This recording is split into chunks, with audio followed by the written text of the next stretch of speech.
Liều kèn phong samurai.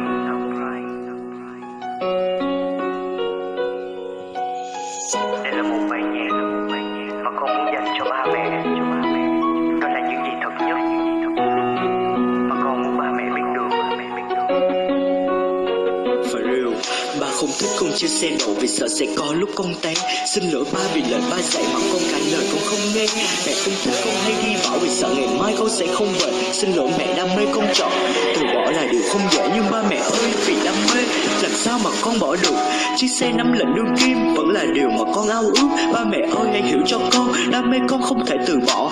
Làm sao mà con quên được cảm giác cầm xe trai lớn tự do. Con xin lỗi vì con không ngoan, con chỉ làm cho ba mẹ phiền lòng.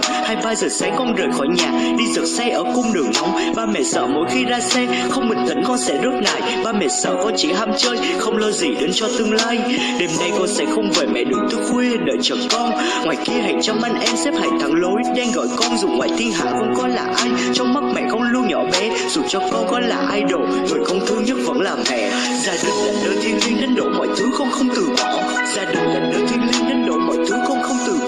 Dù trong ngoài kia là thế giới xô bồ và tự do, dù trong ngoài kia là thế giới xô bồ và tự do, nhưng với con mẹ vẫn là nhất, còn cha là thứ hai. Nhưng với con mẹ vẫn là nhất, còn cha là thứ hai. Cuộc đời này chỉ một lần, không cho phép con được thử lại. Cuộc đời này chỉ một lần, không cho phép con được thử lại. Ba mẹ sinh con ra lành lặn, không muốn da thịt con bị tổn thương. Ba mẹ lo khi con ra xe, con sẽ gặp bước chất trên đường. Con biết nhiều đêm không thấy con về, mẹ nằm khóc trên giường. Chỉ cần anh em con gọi, dù nửa đêm con vẫn lên đường. Con ăn chơi lúc nào cũng được, con chỉ sợ nước mắt mẹ rơi. Xin một lần hãy hiểu cho con yêu mẹ lắm mẹ ơi. Không dễ từ bỏ đam mê, giống như là lời ba từng nói. Con biết nếu con làm sao, tim ba mẹ sẽ không ngừng nhói. Đam mê của con xã hội linh án, gia đình mình thì cấm cản. Dù cho có nhiều lúc con nạn, chỉ biết ngồi và buông lời than. Ngoài kia là thế giới đầy sự cám dỗ, nhưng con trai mẹ chỉ có đam mê, đó vẫn chính là tốc độ. Nhớ đến cha con vững vàng tay lái, nhớ đến mẹ con nhẹ nhẹ tay ga. Xe lấp bê xoay lòng tay trái, con đã số 9 không tay buông Amaya. Con nuôi đam mê của máy tự do, con biết mình sống là vì đam mê nên con không thể từ bỏ. Gia đình là nơi thiêng liêng đến độ mọi thứ con không từ bỏ. Gia đình là nơi thiêng liêng đến độ mọi thứ con không từ bỏ. Dù trong ngoài kia là thế giới xô bồ và tự do, dù trong ngoài kia là thế giới xô bồ và tự do, nhưng với con mẹ vẫn là nhất, còn cha là thứ hai. Nhưng với con mẹ vẫn là nhất, còn cha là thứ hai.